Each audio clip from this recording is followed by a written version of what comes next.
Forget Silicon Valley success stories for a moment, because a new museum in San Francisco is flipping the script hilariously. The Museum of Failure has thrown open its doors, inviting everyone to revel in more than 150 epic fails. From head-scratching gadgets like the Hula Chair to culinary catastrophes like Colgate's frozen lasagna.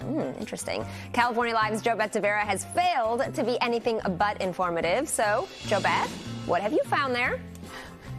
Whoa, Jeff. Well, you named it. This is the Hula Chair. It actually wasn't invented that long ago, 2007.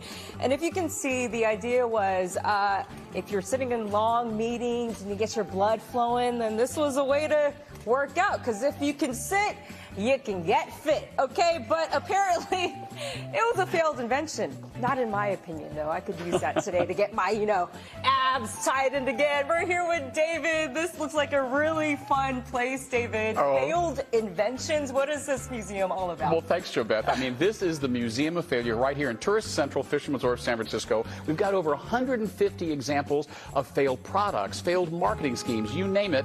And the best way to experience it is get the app, the Museum of Failure app.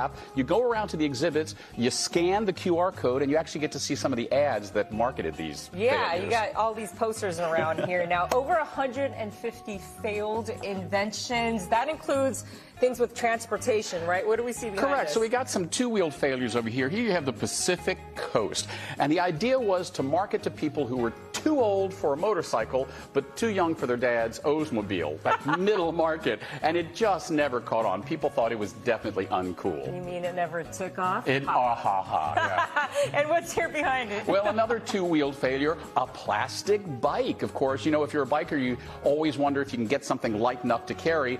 But once you got on it, if you were much more than 190 pounds, it broke. Plastic. Oh, no. And then what is that? Well, that's a Segway, which, of course, they still exist, but they never realized their promise. So it was a success, but only for a little. Kinda.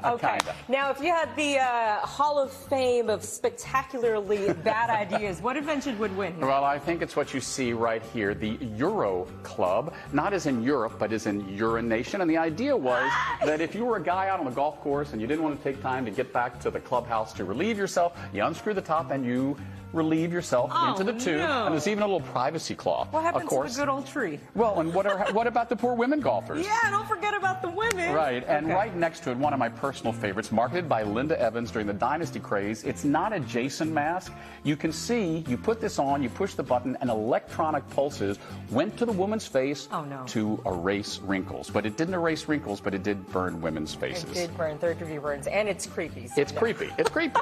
All right, let's move on to bad taste, some failed inventions in the kitchen. Literally bad taste. So here you have one of my personal favorites, Colgate beef lasagna. Colgate decided to get into the frozen foods market, but when customers went to their supermarket shelves, they didn't know what they were buying. Were they buying toothpaste that was flavored like lasagna, or were they buying lasagna with fluoride? That's confusing. And then you got Easy Squirt. I remember that. Oh, yeah. Okay, failed food inventions. Moving on to failed drinking inventions. Yeah, one of my favorites, having been in marketing for 40 years, New Coke. Coca-Cola, one of the world's most successul brands, decided without asking anyone if they needed it, we're going to change the formula. Fans revolted, had to be pulled from the market almost immediately. If it ain't broke, why fix it? Exactly. Okay, and then what's this?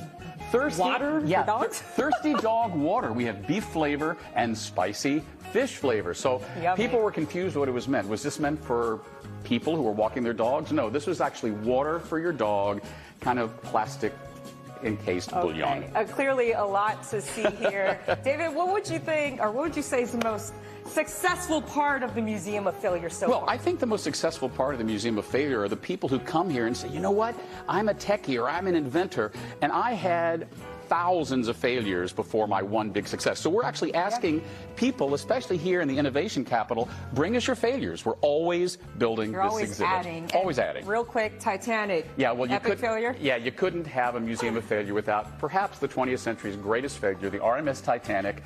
Its 4-day maiden voyage went down in history, pardon the pun. And that's your next exhibit. It is. So Sea Global is doing a lot to bring life back to Fisherman's Wharf. The Titanic exhibit, we're going to have the Smurfs exhibit concurrent with Rihanna's movie coming out, and the Sistine Chapel exhibit is coming in, although at a different location later this year. Well, come and check it out. I got to check out these other inventions. David, thanks for the tour. Jess, there you have it. As Henry Ford once said, the only mistake is the one you don't learn from. Oh, that's a good one. Something like that. I mean, hey, there were a few items that I was like, why did that fail? I would totally use that, but I could see some of them. The hula chair. Yeah, well, yeah. All right. Thanks, Jo Beth.